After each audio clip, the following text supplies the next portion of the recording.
Good morning everyone. आज का दिन शुरू हुआ टेक्निकली सुबह नहीं, रात के 1:55 उठ के मैंने बनाया to do list, then freshen up होके बैठ गई पढ़ने। एंड मेरा फर्स्ट स्टडी स्लॉट था 3 आवर्स का, जिसमें मैंने रिवीजन किया हिस्ट्री का एंड जियोग्राफी का।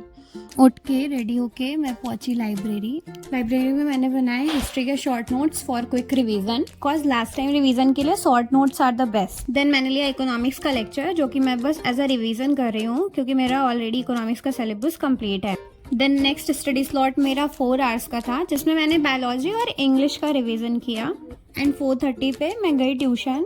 ऑनेस्टली बोलूँ तो आज मेरा मॉक टेस्ट भी नहीं हुआ और मैंने करंट अफेयर्स का भी रिवीजन नहीं किया, सो दोनों रह गया। देन ट्यूशन से वापस आके मैंने बस वो कैप्स थोड़ा सा देखा और मुझे हेडेक हो रहा था, तो मैं बस घर आ गई। हर एक दिन हमारे प्लान्स के अकॉर्डिंग नहीं हो सकता है, so that's it for today. If you liked it then like, share and subscribe.